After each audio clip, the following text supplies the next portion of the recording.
Hey, what's up, blue collar business owner? Welcome back to the Blue Collar Prosperity Podcast. I'm your host, Paul Maskill, where we focus on helping guide you to have a prosperous blue collar business. Today, we have with us Jack Tompkins, Jack, aka Pineapple Jack, the owner of Pineapple Consulting Firm, a fractional analyst company that helps small businesses be data driven the easy way. So that's probably the shortest intro in the history of the show. I appreciate someone that gets straight to the point. He's my kind of guy. He loves data, loves numbers. That is Jack Tompkins. Welcome, Jack. Thank you so much for being here. What's going on today? Paul, what is up, my friend? I'm happy to be back, be talking again, and things are going well. How about for you? Yeah, things are going well here. Excited to have you on. I love diving in with another data-driven nerd because at the end of the day, when we can make decisions based on numbers instead of emotions, it makes life as a business owner a lot easier. So, for those of the listeners out there that don't know who Pineapple Jack is, give everybody kind of insight into how your journey started and how you created Pineapple Consulting Firm. Yeah, so it started obviously with the love of pineapples, clearly, but I was an analyst in the corporate world for a while, and like probably a lot of us, didn't really love corporate. Really liked the work, didn't like corporate environment though. So I figured, hey, small businesses probably need this whole analytics thing too. Let's see if they do. And 4.5 years later, here we are, and we're going strong. And it turns out that there's a lot of need for a lot of different analytics and dashboards and all that fun data nerdy stuff in the small business world. Awesome. Well, that's what we're going to dive into today, kind of simplifying data and financials and dashboards and KPIs and all those things, because every business owner needs it. But I think now, 2024, with all the things out there, it's almost like there's too much, and we need someone like Jack to tell us exactly what we need. So, when it comes to being a data-driven business, we hear that all the time now. What does that actually mean for you and the clients you work with? Yeah, so it's to your point, there's so much noise out there, and a lot of it is honestly just kind of noise. Like it's yes, be data driven, be all these things.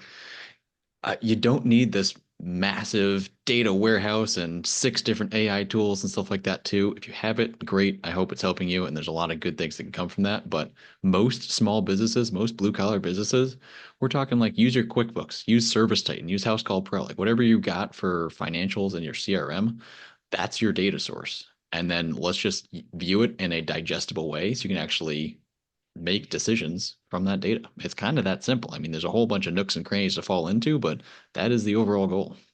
Yeah, and you mentioned AI. It's funny, like now everything is AI driven and AI backed and AI powered. And it's like that bright, shiny object. Like, do you see how cool this thing is? And then it's like, well, how does that actually help our business? And well, it doesn't really help our business right now. Now, there's plenty of AI tools that can and do and will, but there's plenty of them that we just like to have, but it really doesn't move our business forward or get it closer to our goals. So, how do we know what to focus on? So you mentioned some of the big ones, the house call pros, the jobbers, the service titans. Obviously, I recommend being a CFO. Everybody use one of those plus plugging in into QuickBooks, like you mentioned. But how do we know what to focus on once we have that? So we've got these things aggregating all this different type of data. How do we know what to actually focus on? Yeah. So this is where a lot of people get stuck, right? Because even if you get past the hurdle of, okay, AI, great, I'm going to use it where it helps for me, great. Now I've got all these systems talking to each other somehow, and it's everything's linked up. What do I actually do with this, right? So it's a great question. It's a great starting point too. What I always tell people is, what's that one metric? If you've got a meeting with your team, with your board of directors, like whoever you're meeting with, your investors, whoever it is, and you have 5 minutes to completely digest what's happening in your business, what is that one metric, maybe two metrics, where you can say, okay, this means that the business is healthy, right? So is that new leads? Because new leads, you know that 20% comes in and then they become clients, and then clients are average $5,000 a job or whatever it is. What is that one thing that you can kind of set the tone with and say, if this metric is good, we're at least heading in the right direction? And then everything kind of flows from there too. So taking again all that noise, all these different systems, boiling it down to just one thing, and then doing a little couple of spokes off of that, you'll get a pretty good picture pretty quickly. Yeah, and I love that concept because business owners have 1,000 different things they could do, 1,000 different things pulling them in 100 different directions. They really don't know what to focus on, and we as business owners don't always know what to focus on. But if we can have that one metric, and then like you said, what's feeding that metric? So like for me, whenever I run a home service company, it's what is our revenue per opportunity? So we know every house we go into, it's going to be worth X amount of dollars because we know our average ticket, we know our closing rate. And then maybe the other spoke of that is call booking rate. So now we know these four things pretty quickly: call booking rate, average ticket or average opportunity, average ticket, close rate, whatever it might be.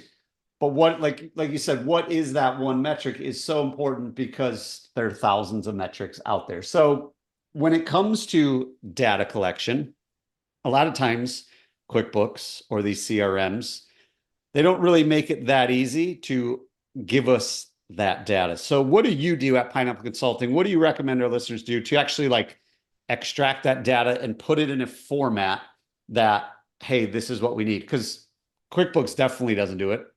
It'll have different things here and there. ServiceTitan will give you a dashboard. House Call Pro will give you a dashboard. Jobber will give you a dashboard, but they might not be set up ideally for our business. So what can we do to collect this data and actually make it digestible in the blue collar world? Yeah, it's so common. Every software out there, blue collar or not, it has that basic dashboard where it's like, okay, this is kind of close to what we're looking at ish, but you need that custom thing, right? So what I always recommend is all these different tools. They have pretty easy ways to export data into somewhere. And that can be something like a Google Sheets. You can kind of keep it simple. And there should be some automation capabilities. Some of the classic tools out there are Zapier is a very common one. Coupler is another really common one as well. Two different purposes for those two that we can dive into as well. But get that data into a place where you can do a little bit of manipulation. If you are comfortable and want to be tech savvy and build out a dashboard, absolutely go for it. There's plenty of trainings out there and free YouTube videos. We have plenty of free YouTube videos on how to do it too. So if you want to do that, great. But as long as you make something that is easy to update, easy to understand, and easy to help guide you in the right direction, that's always what we recommend, even if it has to be something like a CSV download too. Keep that process easy to update, make it something so that you can quickly understand what the data is telling you, and then use it for strategy from there. Yeah, and I will attest that because if you go to Pineapple Consulting's YouTube page, they've got, if you want to DIY it, they've got every single video you need to build the dashboard. Because I think the difference between what you want to build and what your CRM and QuickBooks does is it'll give you a little bit more historical data. So for those of you that use ServiceTitan, it'll show you historical revenue, but it's not going to show you very easily what's our historical close rate. What did we do 2 months ago? What's our average ticket from 2 months ago? It's more or less, this is just your revenue and people get excited because they see it going up, but it doesn't really bring you anything else. So when you can pull some data from your CRM plus your QuickBooks, then you can start to track other things that what is driving cash flow. That's at the end of the day, that's our goal, is to have a business that produces consistent positive cash flow where we know what's going to impact that. The average ticket's going to impact that. The cost of goods sold is going to impact our gross profit. And then what do we spend on marketing and what type of return do we get on the marketing? So there are a lot of different things out there to track. The cool thing is in today's day and age, if you're using a CRM and you're using QuickBooks and it's at least set up, it's probably capturing that data. It might just not be in a format yet that you can use. So you had mentioned Zapier. Let's dive into what Zapier is. People have probably heard of it. Some people probably haven't. But how can Zapier make your life easier when it comes to data collection? Yeah, so I'll give you both versions too. So Zapier and Coupler, two different forms of that. So Zapier is basically, it says when something happens in, let's say, ServiceTitan, do something else. So that could be create an invoice. It could be create a row in Excel spreadsheet. It could be just add some data, right? So it's basically just an if-then tool. Once one thing happens, something else is automatically triggered to happen too. So a lot of people use this for just automated flows of, in the full scope, we get a conversion in our CRM. It automatically then sends a contract. Once the contract is signed, then it sets out an invoice in QuickBooks. Once the invoice is paid, then it creates a row in Google Sheets. So you can add it to your master database in Google Sheets, right? You don't have to get that fancy, but it is just that if A happens, then make B happen. On the other side of the available third-party, relatively affordable options, Coupler, and I highlight both of these because we use them a lot, but the two of the more well-known ones as well. So Coupler takes things at a report level. So think of, instead of an invoice in QuickBooks, think of like the full profit and loss statement. So Coupler will take that full statement, dump it into the same Google Sheets location, and you can get all the details at once. And once a new invoice comes in, you can have it refresh automatically, kind of thing. You can refresh it daily, weekly, monthly, whatever you need. So the difference between a task level thing with Zapier, if A, then B, or give me everything and keep it refreshed in Coupler, that's what we've got out there for a lot of the different third-party integrations that have those pre-built APIs and pre-built automations. Awesome. So let's kind of take the next step. Say we're using one or both these tools and we're exporting data into Google Sheets. Most of the people listening to the show probably hate numbers, which is why they're in the trade that they picked, and they didn't pick numbers like you and I did. But say they're starting to get this data in Google Sheets, whatever data it might be, closing rate, profit and loss statement, invoices, average ticket, whatever it is. They're bringing this into Google Sheets. If someone wanted to like just start taking that data and building something where they can understand what's going on in their business, we're going to call it a dashboard. What's kind of the next step to go from, hey, I'm bringing all this data in because I like bright shiny objects and I'm using Zapier and I'm using Coupler, but now I actually want to take this data and make it meaningful so I can take action. What is kind of the next step there? Yeah, so there's a few different options there. One, if you want to jump straight to a dashboard, Looker Studio, highly recommend it. Free, links with Google Sheets, very easy. That's where you get the full dashboard software. You don't want to go all the way there to completely understand. That's why we have a job and a business and all that good stuff. So if you want to stay in something like Google Sheets, you've probably heard of the term pivot table from some Excel class in high school or college or whatever. Pivot table is a great way to start, and you can somewhat easily identify things over a period of time, so you can get some trends, see some revenue in there, conversions, whatever you want to see. And then from that pivot table, it's relatively straightforward to create some graphs from that too. And I say that not just to put a bright shiny object on the thing, on the dashboard that we're making, but graphs really do visually help tell the story. And the more visual it is, more people understand it faster. And it also feels a lot less like data when it's in a graph. So it gets people used to using it, used to looking at it. And it's much easier to see trends. It's much easier to see all sorts of things. So the graph is not just the pretty picture, it's an actual tool to keep you engaged and keep it useful to you. Yeah, I mean, and I would agree. I mean, when you have that graph, it paints a picture way more than, 100 rows or 100 columns in Excel. It's like, hey, this is why we're feeling what we're feeling because this is trending either up or down. And then you can look at where were we at last year. I would tell anybody, if you don't know how to use any of this, we were talking about AI earlier and bright shiny objects, but if you just go to ChatGPT 2 and just say, Right. hey, how do I make a pivot table with this data? Or how do I make a pretty looking graph to show me this over this?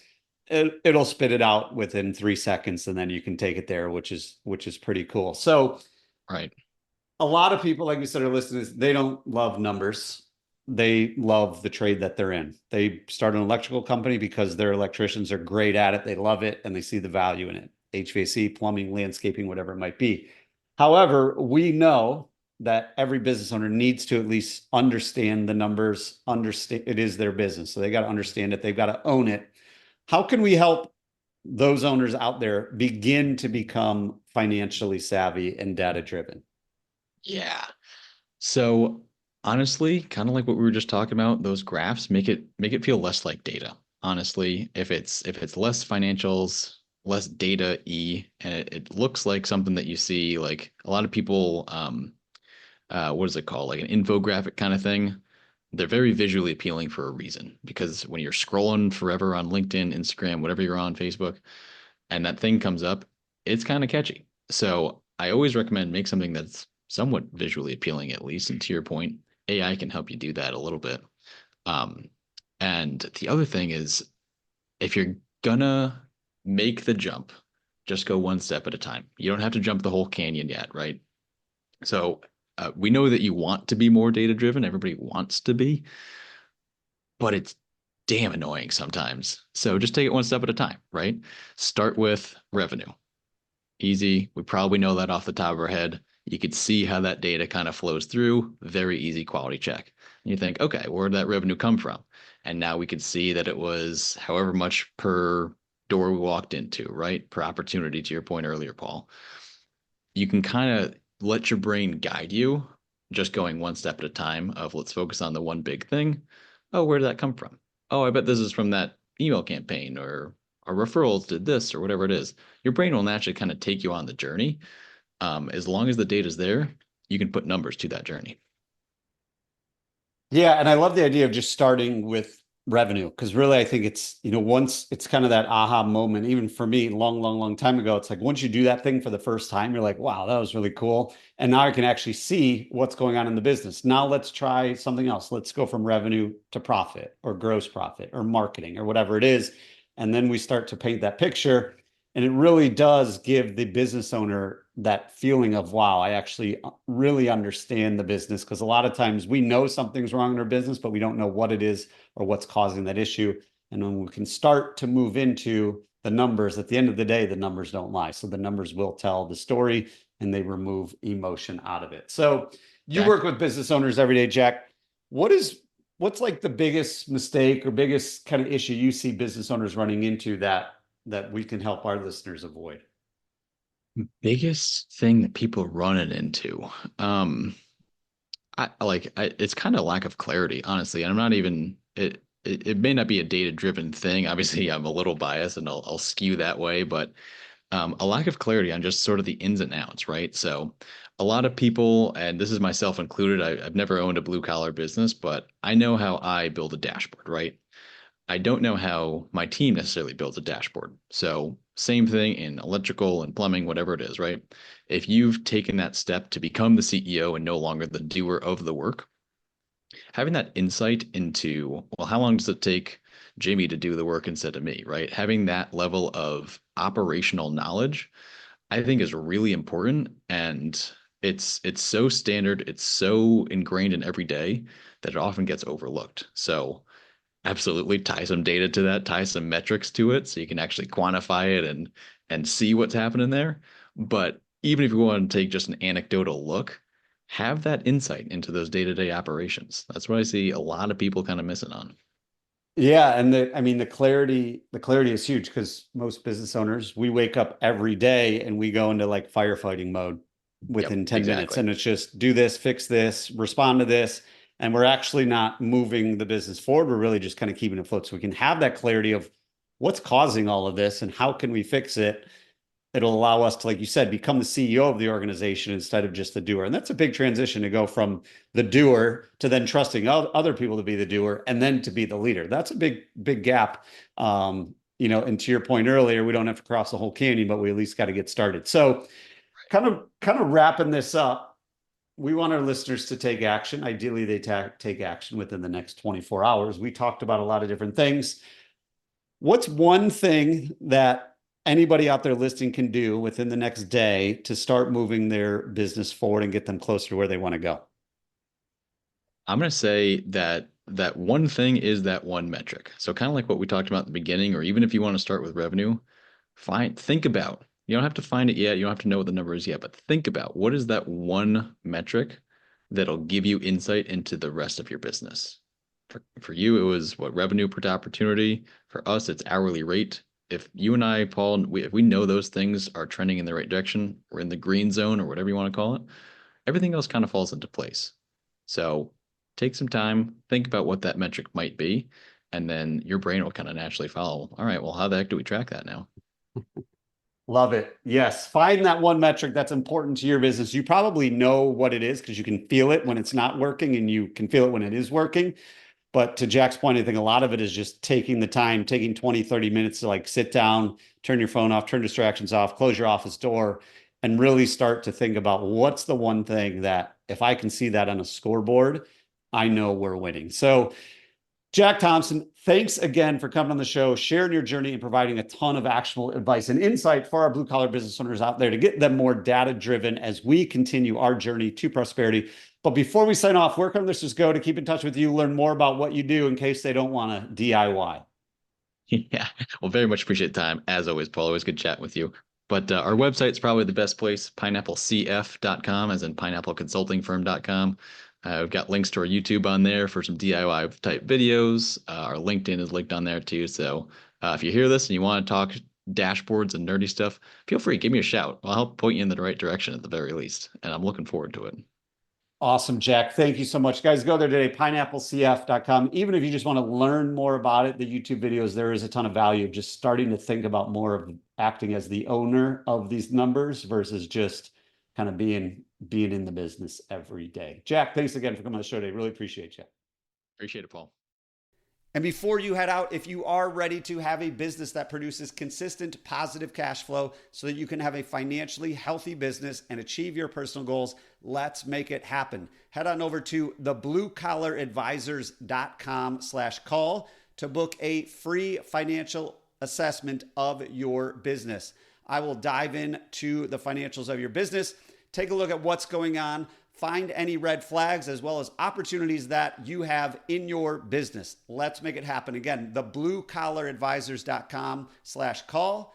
Until next time, remember, what got you here won't get you there. If you're ready for different results, it's time to start doing things differently.